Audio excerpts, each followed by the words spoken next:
कर्म फलदाता शनिदेव तथा नवग्रहों में न्यायाधीश शनिदेव हो रहे हैं अस्त।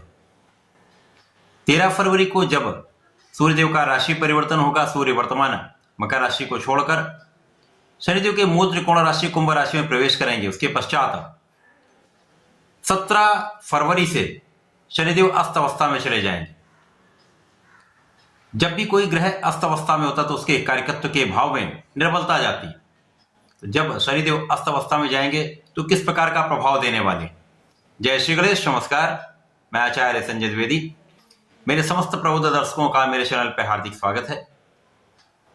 आज मैं शनिदेव की अस्त अवस्था में जाने पर किस प्रकार का प्रभाव प्राप्त होने वाला है, किन भाव में निर्बलता आ सकती है, उसका क्या उपाय है जिससे आप इस अस्त अवस्था के काल में भी एक अच्छा लाभ प्राप्त कर पाए, संपूर्ण विश्लेषण लेकर मैं आपके सम्मुख उपस्थित हूं।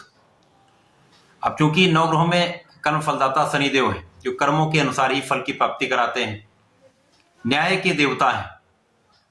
शनिदेव को प्रसन्न रखने के लिए अथवा इस अस्त अवस्था में भी अच्छा लाभ लेने के लिए प्रत्येक व्यक्ति को अपने कार्य को निष्ठा से करना चाहिए, अपने पूर्ण परिश्रम से अपने कार्य को संपादित करना चाहिए, किसी कार्य को टालने से बचना चाहिए तथा आज का काम आज करना चाहिए। साथ ही साथ कभी किसी के साथ अन्याय ना करें, किसी को सताएं नहीं, तो किसी भी समय में कोई भी नकारात्मक प्रभाव आपको प्राप्त नहीं होगा। आज मैं मीन राशि के लिए शनिदेव की इस अस्त अवस्था का क्या प्रभाव मिलने वाला है, कौन सा भाव आपके लिए प्रबल हो रहा है, कौन सा भाव समस्याग्रस्त हो रहा है, कहां पर आप लाभ ले पाएंगे, किस प्रकार की समस्या है तथा उसका क्या निवारण है, संपूर्ण विश्लेषण मैं पूर्ण तर्क के साथ करने जा रहा हूं। प्रिय दर्शकों, ये राशिफल आपके चंद्र राशि पर आधारित है, अर्थात आपकी जन्म कुंडली में यदि 12 नंबर में चंद्रमा है तो आपकी मीन राशि है। मीन राशि पे वर्तमान समय में शनिदेव की 7.5 का प्रभाव चल रहा है, जहां पर प्रथम चरण चल रहा है, अर्थात शनिदेव आपके 12वें भाव में गोचर कर रहे हैं। शनिदेव का 12वें भाव में होना कहीं ना कहीं व्यय की वृद्धि करता है, अनावश्यक यात्राएं कराता है, यात्राओं में समय भी जाता है, साथ में शारीरिक कष्ट भी बढ़ता है। 13 फरवरी को जब सूर्यदेव का परिवर्तन आपके लाभ भाव से आपके द्वादश भाव में हो जाएगा तो यहाँ पर शनि सूर्य का आपसी संबंध बनेगा। शनिदेव अस्त अवस्था में चले जाएंगे, यहाँ पर 17 फरवरी से ये पूर्ण रूप से अस्त हो जाएंगे। अस्त अवस्था का ये अर्थ है कि शनिदेव का जो आभा मंडल है वो सूर्य के आभा मंडल के समक्ष क्षीण हो जाता है तथा ये इनके कर्तव्यों का, जो इनके कार्यकत्व के भाव हैं, उन कार्यकत्व के भाव में कुछ निर्बलता आ जाती है। बाकी ये अपने कर्तव्यों का निर्वहन तो 100% करने वाले हैं, तो अपना काम करना नहीं शनिदेव बंद कर देंगे, जो उनका कार्य है वो 100% करेंगे, परंतु उस पर कुछ निर्बलता अवश्य आएगी। अब सूर्यदेव मीन राशि के लिए भी मित्रवत हैं। जब सूर्य द्वादश भाव में होंगे तो यहाँ पर वैसे भी द्वादश भाव एक नेगेटिव भाव है, नकारात्मकता का भाव है। शनिदेव के साथ प्रभाव रहे, कहीं ना कहीं कुछ भाव में निर्बलता अवश्य आएगी। यहाँ पर व्यय बढ़ने की संभावना होती, परंतु जब शनिदेव यहाँ अस्त अवस्था में जाएंगे तो आपके व्यय पर आपका नियंत्रण अवश्य हो जाए, अपव्यय से आप बच जाएंगे। ये एक अच्छी स्थिति है। यात्राएं हो सकती हैं, यात्राओं में आपको लाभ भी मिलेगा, परंतु आपको अपने स्वास्थ्य का ध्यान रखना होगा। यहाँ स्वास्थ्य वाला जो भाग है वो विशेष रूप से आपके लिए समस्या वाला है। यहाँ पर स्वास्थ्य की समस्याएं तो निरंतर यहाँ पर आपके साथ चल भी रही हैं, कहीं ना कहीं कोई ना कोई समस्या लगी हुई। मसल्स क्रैम्प से आपको सावधान रहना होगा। पीठ दर्द की समस्या हो सकती है, सिर दर्द की समस्या हो सकती है, आंखों में कुछ समस्या आ सकती है, तो यहाँ पर विशेष रूप से आपको ध्यान देना होगा। यहाँ पर इस समय में अस्त अवस्था में विशेष रूप से आपको अपने स्वास्थ्य का ध्यान रखना होगा। आपके धन के भाव में जो निर्बलता आ रही थी वो यहाँ पर दूर होने लगेगी। धन का आगमन भी होगा, धन का संचय भी होगा, परिवार का सहयोग मिलेगा, परंतु आपको अपनी वाणी संयमित रखनी होगी। वाणी की कठोरता, वाणी की प्रबलता आपको कहीं ना कहीं कष्ट में डाल सकती है, परिवार के सहयोग में समस्या आ सकती है। तो वाणी संयमित रखेंगे तो संपूर्ण सहयोग प्राप्त होगा। भाग्य पर शनिदेव और सूर्यदेव का प्रभाव होगा, तो यहाँ पर भाग्य का जो साथ निरंतर मिल रहा है तो कुछ निर्बलता अवश्य मिलेगी।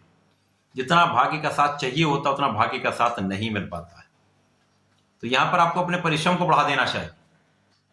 अपना परिश्रम, अपना प्रयास आप बढ़ा दें, अपने पूर्ण आत्मबल के साथ अपने कार्य क्षेत्र में आप लगे रहें तो लाभ मिलेगा। एक्सपेक्टेड लाभ नहीं होते, परंतु प्रयास की सफलता से आपको लाभ निरंतर मिलता है। रोग ऋण शत्रु बनेंगे, निश्चित रूप से आपको कष्ट भी देंगे, परंतु यहाँ प्रबल रूप से शत्रुहंता बन रहा है जो आपके शत्रुओं का संहार कर देगा।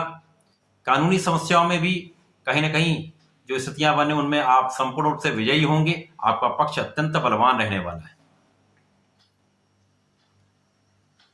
शनि सूर्य का संयुक्त प्रभाव के द्वादश भाव में है, तो यहां पर आपको, अब चूंकि सूर्यदेव जो है वो षष्टम के ही स्वामी हैं, तो कुछ विशेष स्थितियां बन रही हैं जो आपको ऋण दिलवा सकती हैं। यदि आप ऋण के लेने का प्रयास कर रहे हैं तो ऋण लेने का प्रयास सार्थक हो जाएगा, आपके काम बन जाएंगे। उस ऋण से आप अपने कार्यक्षेत्र को आगे बढ़ाने वाले। ये एक विशेष स्थिति है जिसके कारण कुछ रोग होंगे, परंतु आप उन समस्त रोगों को पछाड़ते हुए अपने कार्यक्षेत्र में आगे बढ़ते चले जाएंगे। रोगों पर भी आपकी विजय होगी, परंतु इनसे समस्या तो अवश्य हो सकती है। कहीं ना कहीं तनाव बढ़ सकता है, कहीं ना कहीं एक्सर्शन बढ़ सकता है। तो ये सारी चीजें आपके क्रोध को बढ़ाने वाली हो सकती हैं। क्रोध पर नियंत्रण रखना होगा, स्वास्थ्य का ध्यान रखना होगा, अपने जीवन शैली को आपको बदलना होगा, अच्छी हेल्दी लाइफस्टाइल को अडॉप्ट करना होगा, प्राणायाम करें, योगा करें, ये अत्यंत लाभकारी होता है। सूर्यदेव को निरंतर जब आप नित्य जल देते हैं तो उसके कारण भी आपके हड्डियों की समस्या दूर होती है, आपका आंखों का बल बढ़ता, आपका तेज बढ़ता है, आपको यश की प्राप्ति होती है, तथा सरकारी काम जितने भी होते हैं वो काम बढ़ने लगते हैं। जो आपके अवरुद्ध कार्य हैं उनमें प्रगति आने लगती है। सूर्य का संपूर्ण प्रयास आपको शासन सत्ता से संपूर्ण सहयोग दिलाता है, विदेशों में विशेष लाभ दिलाता है। जो लोग इस समय विदेश यात्राएं करते हैं या विदेश जाकर कार्य कर रहे हैं, विदेशों से संबंधित होकर कुछ कार्य कर रहे हैं, तो उसमें लाभ अवश्य मिलेगा। इस विशेष समय में आपको नियमित रूप से भगवान सूर्यदेव को जल देना चाहिए। भगवान श्री हरि की शरण में रहकर विष्णु सहस्रनाम का पठन अथवा श्रवण प्रत्येक गुरुवार को करना चाहिए। प्रत्येक दिन ओम नमो भगवते वासुदेवाय का जप एक माला का अवश्य कर लें। तो इस समय की सारी समस्याओं से आप बचेंगे भी, लाभ भी मिलेगा, आपको विजय भी प्राप्त होगी। तो ऐसा करके इसका लाभ लें। धन्यवाद, नमस्कार।